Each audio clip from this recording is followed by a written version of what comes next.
अब आपको इस वक्त बताते हैं कि अगर इस बार लैंडर चांद पर सही सलामत लैंड कर गया और उसके भीतर से रोवर निकलकर चांद पर चहलकदमी करने लगा, तो रोवर जो भी जानकारी जुटाएगा वो जानकारी कैसे पहुंचाएगा? बिल्कुल, पृथ्वी तक ये कैसे पहुंचेगी, रोवर से जानकारी पाने की तैयारी भी इसरो ने कर ली है। आइए हम ग्राफिक्स के जरिए आपको समझाते हैं। सबसे पहले इस वक्त हम आपको बताएंगे रोवर प्रज्ञान जो है वो चांद की सतह से जुटाई जानकारी लैंडर विक्रम को भेजेगा कैसे।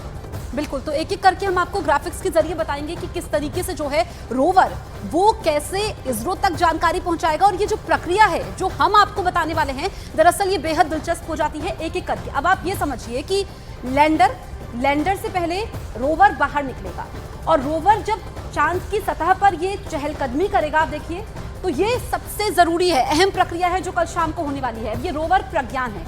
अब ये क्या करेगा, लैंडर को जानकारी देगा और लैंडर के जरिए ये जानकारी कहां पहुंचेगी, इंडियन डीप स्पेस नेटवर्क में पहुंचेगी। तो इस तरीके से रोवर वाया लैंडर, यानी कि लैंडर यहां पर मीडिएटर का काम करेगा। तो आखिरी के पल कैसे रहने वाले हैं और ये क्या पूरा प्रोसेस है, ये इसको देखकर आप समझ सकते हैं कि ये पूरी प्रक्रिया जो हम आखिर वक्त में कह भी रहे हैं कि जो आखिर का 15 मिनट है वो तबाही वाला वक्त है, उसे क्यों कह रहे हैं? क्योंकि ये एक एक कदम जो है चांद पे पहुंचना बड़ा मुश्किल सा है। बिल्कुल, देखिए IDSN जो है वो यानी इंडियन डीप साइंस नेटवर्क, इसे कर्नाटक के रामनगर जिले में बनाया गया है। अब आप ये समझिए कि ये जो प्रोपल्शन मॉड्यूल है जो पहले ही लैंडर से अलग हो चुका है, तो लैंडर तो जानकारी ISDN को भेजेगा ही, इसके अलावा प्रोपल्शन मॉड्यूल भी जानकारी भेजेगा। यानी कि रोवर जो है जो चहलकदमी करेगा उस तक जानकारी लैंडर तक पहुंचेगी, लैंडर के जरिए जानकारी कहां पहुंचेगी, ISDN, और उसके जरिए जो है इसरो तक ये पहुंचे। कुछ लोगों के जहन में सवाल ये थे कि हमें चांद पे क्यों पहुंचना है, हम रोवर को क्यों उतार रहे हैं, हमें इसके जरिए अगर हम यहाँ लैंडर को ये इन्फॉर्मेशन जाए और जो इसरो को ये इन्फॉर्मेशन आना है, इसकी क्या जरूरत है? जरूरत है यही हमें दुनिया को अपनी ताकत दिखानी है कि वहां पे दक्षिण पोल पे यानी साउथ पोल पे है क्या, ये बताना जरूरी है। बिल्कुल, तो जो हम आपको बता रहे थे, इस तरीके से पृथ्वी से चांद तक का नेटवर्क, किस तरीके से कम्युनिकेशन यहाँ पर बढ़ेगा, ये हमने आपको बताया। दरअसल मिशन चंद्रयान 3 पर इस वक्त पूरी दुनिया की निगाहें टिकी हुई हैं। अगर सब कुछ सही रहा तो कल का दिन भारत के लिए ऐतिहासिक होगा और स्वर्ण अक्षरों में ये लिखा जाएगा। बिल्कुल, क्योंकि 14 जुलाई को जो मिशन भारत ने लॉन्च किया वो अब कामयाबी की दहलीज पर खड़ा हुआ है। 14 जुलाई से लेकर अब तक क्या क्या हुआ, कैसे भारत का चंद्रयान चांद की दहलीज पर पहुंचा, सब कुछ आपको एक एक करके हम ग्राफिक्स के जरिए समझाते हैं। ये ग्राफिक्स के जरिए समझाना भी इसलिए जरूरी है क्योंकि 14 तारीख जो है, 14 जुलाई जो है वो भी ऐतिहासिक तारीख है। बिल्कुल, 14 जुलाई 2023 को भारत ने मिशन चंद्रयान 3 लॉन्च किया था। देखिए, हम आपको ग्राफिक्स के जरिए बताने की कोशिश कर रहे हैं क्योंकि पृथ्वी की कक्षा में चंद्रयान 3 कल जब 14 जुलाई को ये मिशन शुरू हुआ था, उसके बाद कल के 15 मिनट भी काफी ज्यादा अहम रहने वाले हैं। तो देखिए, 14 से 31 जुलाई पृथ्वी की कक्षा में घूमता रहा चंद्रयान 3, किस तरीके से उसने चक्कर लगाए, कैसे ये मिशन शुरू हुआ और कैसे अब अंजाम तक पहुंचने वाला है, एक एक प्रक्रिया हम आपको बता रहे हैं। 1 से 5 अगस्त तक चांद की तरफ बढ़ा चंद्रयान 3 और जब 1 से 5 अगस्त की जो तारीख थी वो इसलिए मायने रखती थी क्योंकि तब हमारी उम्मीदें और भी ज्यादा बढ़ गई चंद्रयान 2 को देखकर। बिल्कुल, तो हम आपको बता रहे हैं, देखिए कि 6 से 16 अगस्त तक क्या हुआ, 153 गुना 163 किलोमीटर के ऑर्बिट में चंद्रयान 3 आया। तो जो ये तारीखें हैं वो काफी ज्यादा अहम होती है, हर पड़ाव सबसे जरूरी है। 17 अगस्त वो तारीख है जिस दिन आपको हर दिन एक मॉड्यूल हम आपको बताते हैं, प्रोपल्शन मॉड्यूल जो है वो प्रोपल्शन मॉड्यूल बहुत मायने रखता है। उस दिन से लैंडर और रोवर अलग हुआ था। अब 20 अगस्त को क्या हुआ ये भी हम आपको बताते हैं। 25 × 134 किलोमीटर के ऑर्बिट में आया चंद्रयान 3, यहाँ से और भी ज्यादा। बिल्कुल, अब देखिए 23 अगस्त को शाम 6:04 पर चांद पर होनी है सॉफ्ट लैंडिंग, 27 घंटे बाद। 23 अगस्त कल का दिन ऐतिहासिक होगा, भारत कामयाबी की नई इबारत लिखने वाला है और इसको लेकर के देश भर में दुआएं भी हो रही है। वो तारीख जो इस वक्त लिखी हुई है, जो ग्राफिक्स के जरिए हम आपको बता रहे हैं, काफी ज्यादा अहम हो जाती है।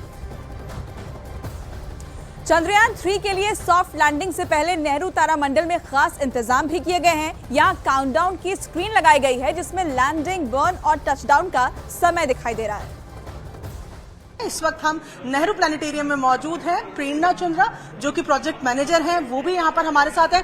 मैम, स्क्रीन लग गई है यानी कि पूरी तैयारियां हो गई है, काउंटडाउन शुरू? जी बिल्कुल, डेफिनेटली आज से हमारा टेक्निकल प्रोसीजर्स यहाँ पर स्टार्ट हो जाएगा एंड क्योंकि लोगों में काफी उत्साह है इस नज़ारे को देखने के लिए, तो हमने यहाँ पर खास आयोजन किया है 3 LED स्क्रीन्स लगाकर, ताकि ज्यादा लोग यहाँ पर देख पाएं। ठीक है, इसके साथ ही हम जानना चाहेंगे जो चंद्रयान के अपडेट के बारे में। कल बताया गया कि चंद्रयान 3 का संपर्क चंद्रयान 2 के ऑर्बिटर से हुआ, इसके क्या मायने होते हैं और किस तरीके से ये हेल्पफुल होगा? Definitely it's a big day, और जिस समय इसरो ने इस बात की पुष्टि करी कि हमारा संपर्क स्थापित हो गया, तो ये बहुत ही गुड न्यूज है, because that communication will really gonna help us, और हमारे इस कम्युनिकेशन नेटवर्क को और ज्यादा स्ट्रांग करेंगे। और लास्ट मिनट जो कि हमारा चंद्रयान 2 के समय संपर्क टूट गया था, उस संपर्क को ये और स्ट्रांग कर देंगे, और क्योंकि हमारा प्रपल्शन भी उसी कक्षा में घूम रहा है, तो ये कनेक्शन और ज्यादा स्ट्रांग हो जाएगा। अच्छा, अब तक जो समझ आ रहा था प्रेरणा जी, तो ये समझ आ रहा था कि सॉफ्ट लैंडिंग के बाद जैसे ही विक्रम लैंडर से रोवर निकलेगा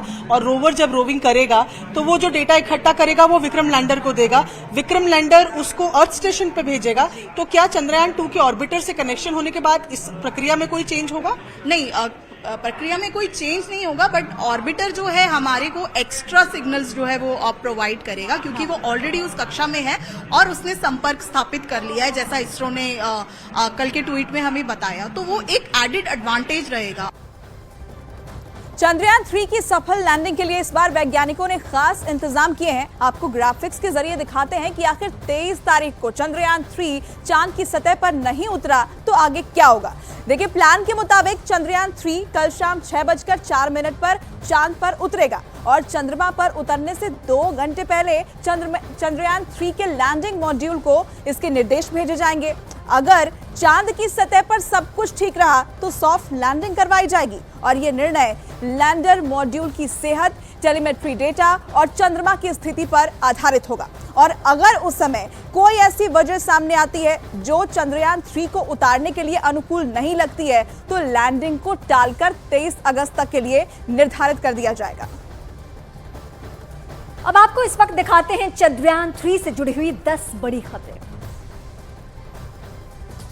इसरो ने लैंडर विक्रम से भेजा नया वीडियो जारी किया है। इस वीडियो में चांद पर कई गड्ढे दिखाई दिए। 23 अगस्त को शाम 6:04 पर चंद्रयान 3 का लैंडर विक्रम चंद्रमा के दक्षिणी ध्रुव पर लैंड करेगा।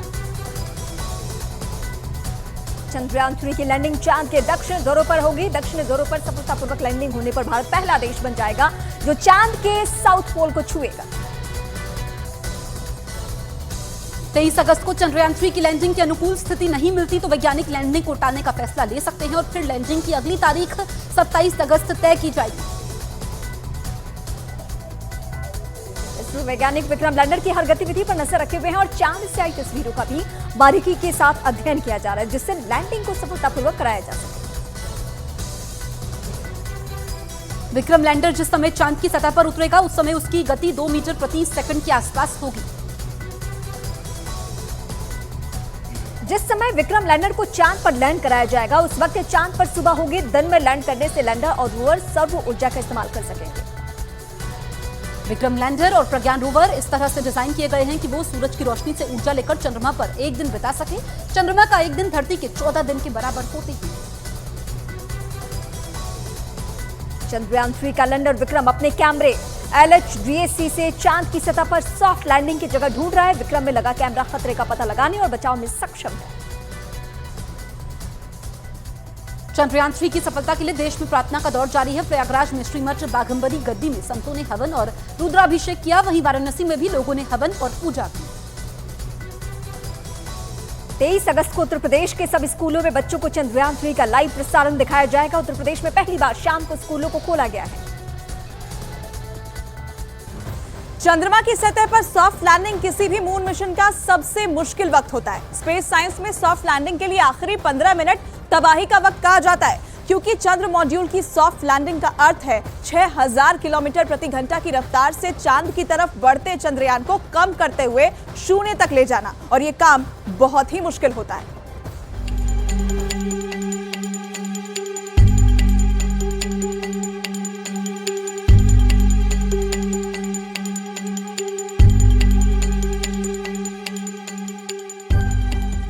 चंद्रयान 3 की लैंडिंग साइट भी चंद्रयान 2 जैसी ही है।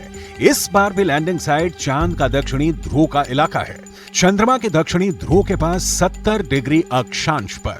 लेकिन इस बार लैंडिंग साइट का दायरा बढ़ा दिया गया है।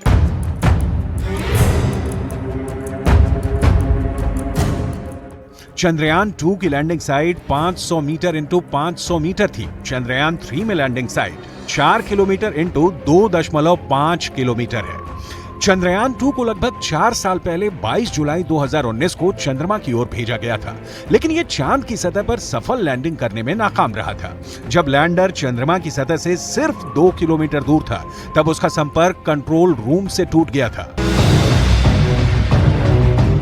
लेकिन इस बार विक्रम लैंडर में एलडीवी यानी लेजर डॉपलर वेलोसिटी मीटर और एलएचवीसी लैंडर हॉरिजॉन्टल वेलोसिटी कैमरा लगाया गया है। लेजर डॉपलर वेलोसिटी मीटर जमीन पर उतरते समय 3D लेजर फेंकता है। यह लेजर चांद की सतह से टकराकर वापस वेलोसिटी मीटर को यह बताती है कि वो कैसी है, ऊंची, नीची या फिर ऊबड़ खाबड़, और फिर इसके आधार पर ही वो लैंडिंग के लिए सही जगह का चुनाव करता है। बाकी 2 दिशाओं में जो लेजर जाते हैं वो ये देखते हैं कि कहीं सामने या पीछे की तरफ कोई ऊंची चीज तो नहीं है जिससे लैंडर के टकराने का खतरा हो। इसके साथ ही तीसरा काम करता है एलएचवीसी, जो जमीन के नीचे की हिस्से की तस्वीर लेता है, वो भी फुल स्पीड के दौरान, ताकि लैंडर के उतरने और हेलीकॉप्टर की तरह हवा में तैरते रहने की रफ्तार का पता चल सके, साथ ही खतरों का अंदाजा हो सके।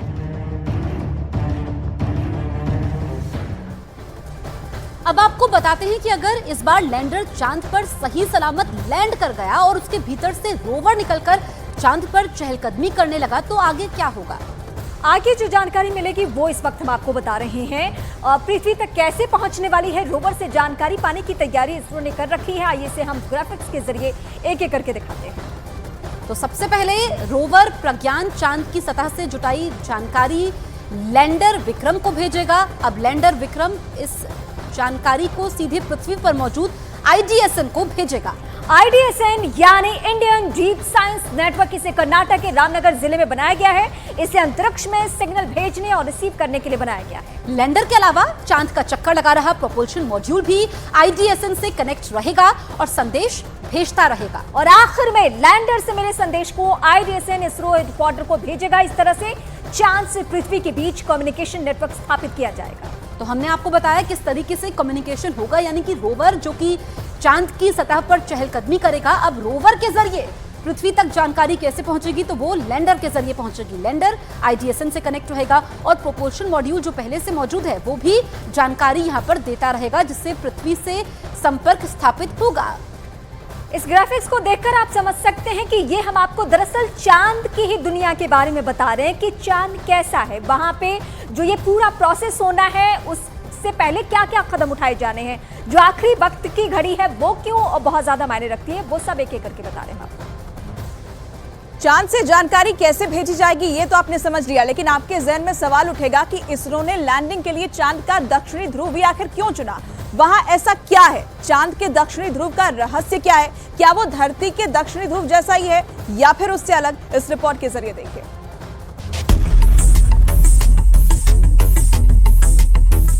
चांद का दक्षिणी ध्रुव,